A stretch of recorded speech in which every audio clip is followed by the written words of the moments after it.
मैंने पिछले बार 2015 में टीएमसी टिकट से मैं खड़ी हुई थी और मात्र 17 वोटों से हार के भी मैंने वार्ड में 6 साल काम किया है। डिस्ट्रिक्ट पश्चिम बर्धमान जिला वर्किंग प्रेसिडेंट थी मैं महिला टीएमसी से। और मालूम कर सकते हैं आप मेरे बारे में कि एक्टिव होना किसको बोलते हैं, वो काम हम करते थे अपने वार्ड में।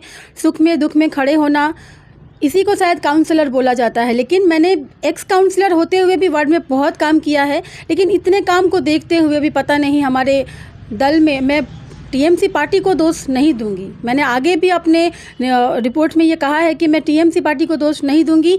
आसनसोल के जो मेरे कार्यकर्ता, जो मेरे नेता लोग हैं, सीनियर जो मेरे हैं, उन्होंने ही मेरा टिकट काटा है। अब उनका क्या पर्सनल प्रॉब्लम है हम नहीं जानते हैं, लेकिन वो किस लिए हमको जज करते हैं ये भी हमको नहीं पता। मैंने कई बार सवाल भी किया है कि आखिर आप हमसे बात क्यों नहीं करते हैं, हमको काम क्यों नहीं देते हैं, लेकिन कभी भी उन्होंने इसका कोई जवाब नहीं दिया। एक बार उन्होंने मुझसे कहा था कि तुम्ही तृणमूल लड़की आम्ही तुम्हें चिनी ना।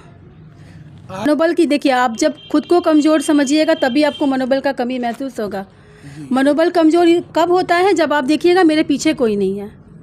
मेरे पीछे पूरा पब्लिक है, मेरे पीछे पूरा आवाम है और वो जानता है कि यही एक है जो हम लोगों को अपना हक दिला सकती है। और हक दिलाने के लिए मुझे क्या करना है वो मुझे पता है। तो मैं दल के खिलाफ जा रही हूँ, ना मैं टीएमसी पार्टी के खिलाफ जा रही हूँ। मैं बस उस अन्याय के खिलाफ जा रही हूँ जो मेरे साथ किया गया है। तो क्या लगता है कि आप क्या बोलेंगे? जो 3 बार की काउंसलर है वो 2004 में पहली बार खड़ी हुई थी और 2004 से लेकर 9 तक टीएमसी का नहीं बल्कि बोर्ड था सीपीएम का। तो सीपीएम के ज़माने में जब वो खड़ी हुई थी, फर्स्ट टाइम 5 साल उनको मिला काम करने के लिए। लेकिन उन्होंने हर बार एक ही नारा लगाया है पब्लिक से कि मेरा तो बोर्ड ही नहीं है, हम काम कैसे करेंगे।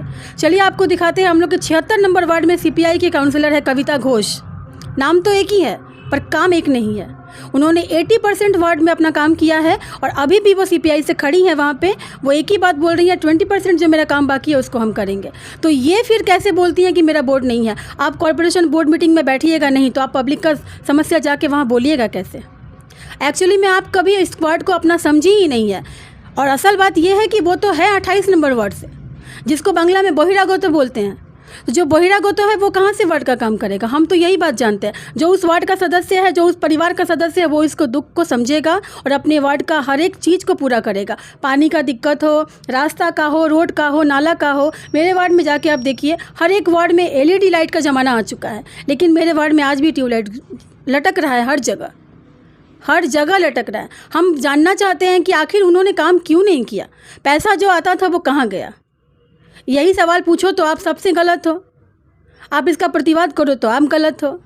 तो ये जवाब तो वही दे सकती हैं कि उन्होंने काम क्यों नहीं किया। और आप पब्लिक से पूछिए, वो आपको अच्छा व्यू दे सकते हैं। शुरू से हम जब से होश संभाले हैं तब से हम करीबन 98 में जब पार्टी का गठन हुआ था, हम लोग छोटे छोटे थे उस टाइम में, हम तब से दीदी को पसंद करते हैं। मतलब एक छोटा, हम लोग जब पहले तो बैलेट में वोट पड़ता था, सभी जानते हैं। जब वो पर्चा आता था घर में तो हम लोग अपने मम्मी पापा से पूछते थे कि किस में वोट देना। तो उस टाइम कांग्रेस का ज़माना था, तो उस समय तो टीएमसी का गठन जस्ट हुआ था। तो पापा मम्मी एक ही बात बोलते थे, कांग्रेस में देना है, हाथ छाप में देना है। तो हम लोग छोटे छोटे थे, लेकिन वो जो 2 फूल था वो मुझे बहुत पसंद आता था। तो हम एक ही बात बोलते थे कि ये क्या, पूछते नहीं थे बट उसको शुरू से देखते आए हैं। लेकिन कभी ये सोचा नहीं था कि इस दीदी के साथ हमको मिलकर काम करने का मौका मिलेगा, दीदी का छाया में हम काम कर पाएंगे। और आज उनके वजह से मेरा जो भी नाम है, हम ये तो मानते हैं कि आज मेरा नाम उन्हीं के वजह से है और आगे भी हम चाहते हैं कि हम उन्हीं का दामन थामें। नहीं देखिए, अगर दूसरा थामना होता तो मेरे पास ऑफ़र कम नहीं था।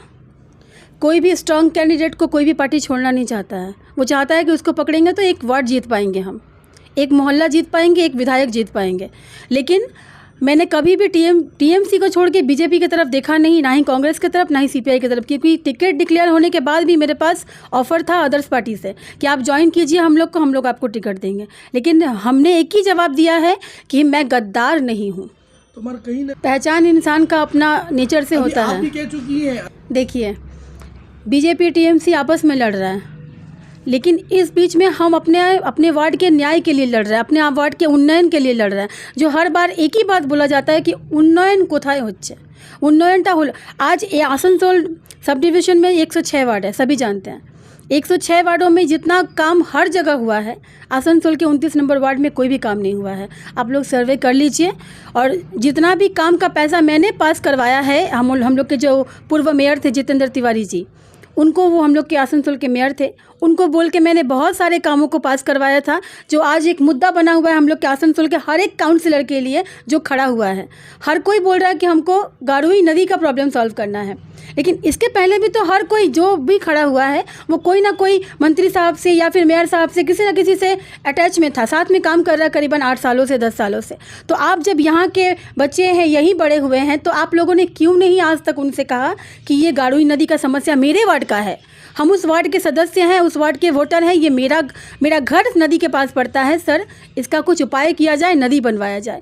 हम जब खड़े होंगे तो ही हमको याद आएगा कि हमको कुछ काम करना है, हमको नदी बनवाना है, हमको पानी का किल्लत दूर करना है। वो ढकोसला पब्लिक को सुना के फ़ायदा नहीं है, क्योंकि पब्लिक जानता है कौन काम करता है। मैंने पैसा भी पास करवाया है नदी को चारों तरफ दीवार बनाने के लिए, लेकिन आज तक नहीं बना, और क्यों नहीं बना ये कॉरपोरेशन से आपको पता चल जाएगा। देखिए, कोरोना काल में जब महामारी का समय आया वार्ड में, तो ये सिर्फ आसनसोल के नहीं है बल्कि पूरे हम लोग के पूरे देश के लिए ये पूरा बुरा वक्त था, कि जबकि सबसे ज़्यादा गरीब और मध्यवर्गीय परिवार इस चीज़ को भुगत रहा था।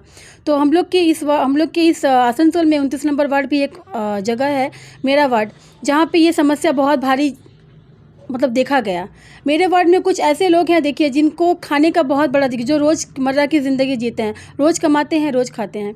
उन लोगों में से कई महिलाओं ने मुझे फ़ोन किया, और कई बार दिन भर फ़ोन आता ही था, लेकिन मेरा खुद का हालत ऐसा था कि हम ना किसी को कुछ बोल सकते थे, ना कुछ कर सकते थे।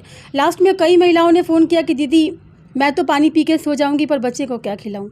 तो एक औरत होने के नाते मेरा अंदर का जो औरत है वो तो रो रहा है अंदर से, क्योंकि हम इस 5 साल वार्ड में मेहनत किए हैं, 5 साल वार्ड में काम किए, और इस महामारी के टाइम में अपने वार्ड को छोड़ के हम नहीं जा सकते थे। लेकिन ऐसा विचार करने के बाद अंत में मैंने बहुत लोगों से मदद मांगा। हमारे मंत्री महाशय से भी मैंने कहा, मेयर साहब से भी कहा कि अगर कुछ राशन मिल जाता तो हम अपने वार्ड में जाके डिस्ट्रीब्यूट कर देते, लेकिन उन्होंने कहा कि राज्य सरकार की तरफ से ये राशन काउंसलर लोगों को दिया गया है, आपको नहीं दे सकते हैं। ठीक है, कोई बात नहीं। मैंने उसके बाद बहुत कोशिश किया, लास्ट में जब कुछ नहीं हुआ तो मैंने अपना खुद का सोना का बाला बेच के मैंने ये राशन एकत्रित किया, और जाके वार्ड में जिसका राशन कार्ड नहीं था, सबको नहीं दिया है मैंने। जिसका राशन कार्ड नहीं था, पता करने के बाद मैंने घर घर जाके सबका राशन पहुंचा दिया है। और इसके लिए मैंने कोई फ़ोटो वीडियो शूट नहीं किया है, क्योंकि किसी को 2 वक्त का खाना देना किसी को बेइज्जत करना से बराबर है। उसको फ़ोटो खींच के हम बेइज्जत नहीं करना चाहते थे, क्योंकि एक अन्न सबका सर्व अधिकार है, उसको पाना सबका ज़रूरत है। और मेरे वार्ड में जो काउंसलर हैं हम लोग की, वो उनको इतना राशन मिला, लेकिन उन्होंने कभी भी किसी को कुछ दिया नहीं है। मैंने पिछले प्रोग्राम में भी ये उनसे पूछा था कि आखिर इतना सारा राशन कहाँ गया। 29 नंबर एक ही चीज़ करना चाहते हैं उन लोगों से कि उन लोगों ने 6 सालों में मेरा काम देखा है। मेरे वार्ड में जितनी भी महिलाएं हैं या फिर बुजुर्ग हैं, मेरे चाचा हैं, मेरे भाई जैसे सब लोग हैं, उन्होंने सबने मेरा काम देखा है। और मेरे काम को देखते हुए हम चाहते हैं वो लोग सिंपैथी ना दिखाते हुए मेरे काम को देखते हुए हमको वोट करें, ताकि आगे से हम एक ही चीज़ हाथ जोड़ के उन लोगों से विनती करते हैं कि आप लोग आने वाले 12 फरवरी को 5 नंबर बटन दबा के जोड़ा पत्ता निशान में मुझे वोट दीजिए, और वोट दे के मुझे भारी मतों से विजयी बनाएं, ताकि मैं अपने वार्ड में जो भी काम बाकी है पूरा कर सकें, और आगे से ऐसा कोई महामारी ना हो, भगवान से यही प्रार्थना है। तो अगर ऐसा होता भी है तो मैं आपके साथ हमेशा खड़ी रहूँगी। ये मेरा विश्वास है कि आपका साथ मेरे साथ है और रहेगा।